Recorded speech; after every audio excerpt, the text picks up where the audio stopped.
Remember when hip-hop appropriated Asian culture? All right, babes, strap in. Because today's episode is a walk down memory lane, and not the cutesy kind with Lisa Frank stickers and butterfly clips. No, we're cracking open one of pop culture's juiciest vaults, that time hip-hop straight up appropriated Asian culture, and got away with it. And I mean really got away with it. Like, zero outrage. Crickets. Let's set the scene. These days, the internet can't sneeze without someone writing a Medium essay about cultural appropriation.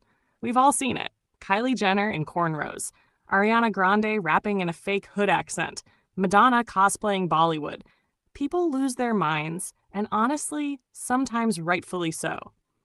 But hip-hop?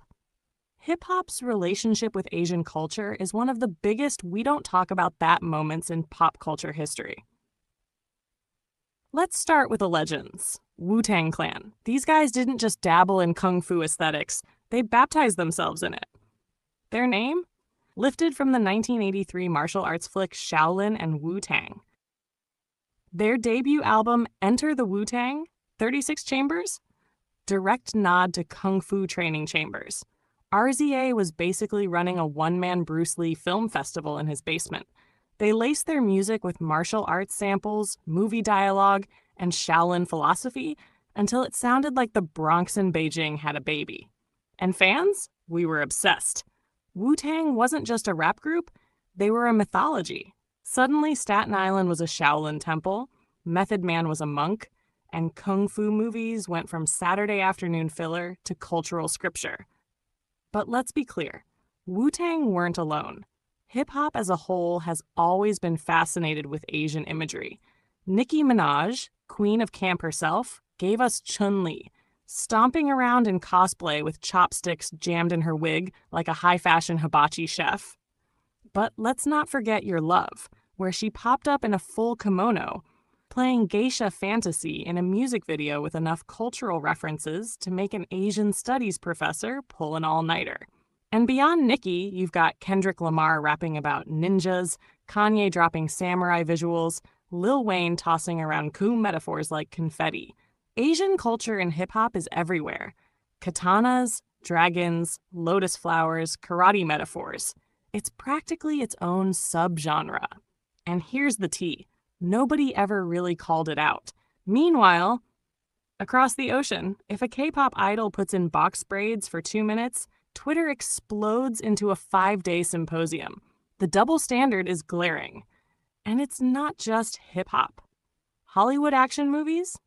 Oh, honey, don't even get me started.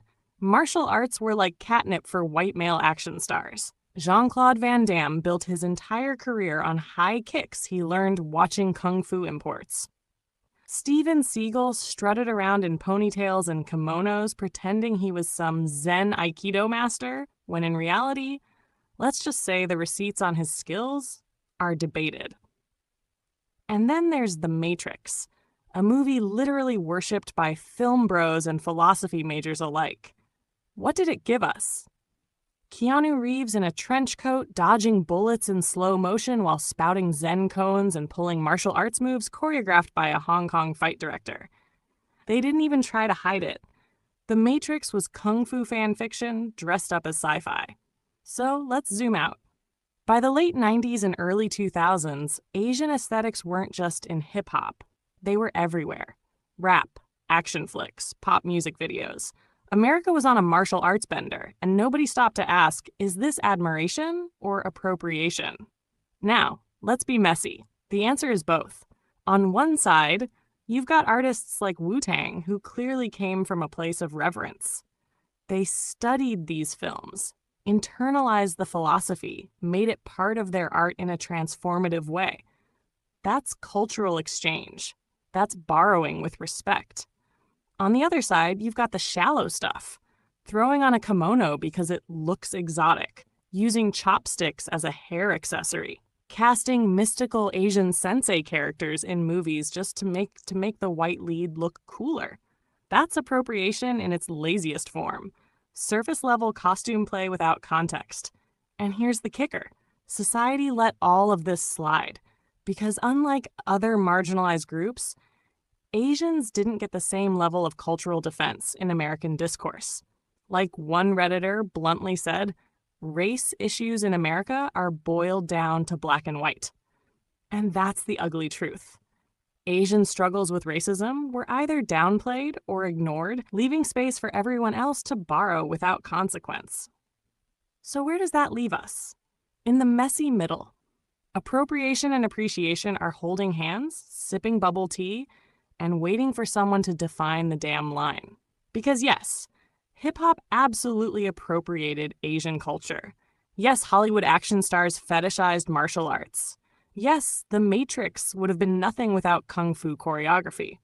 And yet, all of it also created art that was iconic, beloved, and culture-shaping. So maybe the real question isn't, did they appropriate? Maybe it's, why do we only get outraged selectively?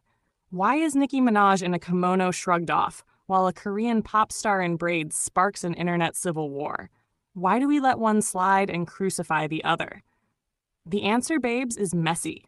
It's not just about intent or power or oppression. It's about who society decides to protect and who it doesn't. So the next time someone starts screaming about appropriation on Twitter, just smile and say, remember when hip-hop turned kung fu movies into rap scripture and Steven Seagal built a whole career pretending he was a samurai and nobody said boo?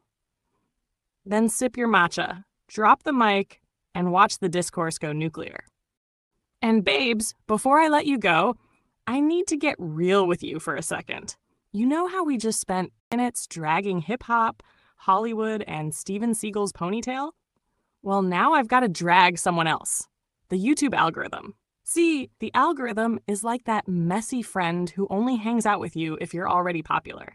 If you're a small creator, hustling in your bedroom with a mic and a dream, the algorithm looks you dead in the eye and says, "Who are you again?" and then pushes your video so far down the feed it may as well be buried in a time capsule. That's where you come in. Your subscription, literally just clicking that little red button, is the lifeblood of small channels like mine. It costs you absolutely nothing. Not a dime, not a nickel, not even a dusty old penny you find in the couch cushions. But for me, it's oxygen. It's the only way I stand a chance of surviving in this wild, chaotic content jungle. And I'm not exaggerating when I say, without subscribers, small channels like mine get buried alive by the algorithm, never to be seen again.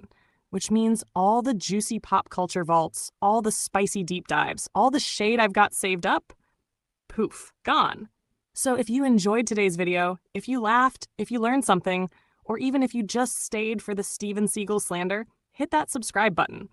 Think of it like leaving a tip, except it doesn't actually cost you anything. It's the cheapest investment you'll ever make, and it helps me keep the lights on, keep the tea hot, and keep dragging pop culture mess for you every single week. And who knows? One day, maybe I'll be able to make a living doing this full time. That's the dream.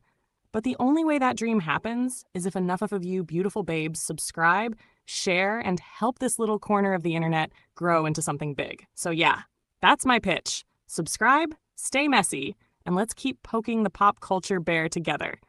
Because trust me, I've got plenty more tea to spill.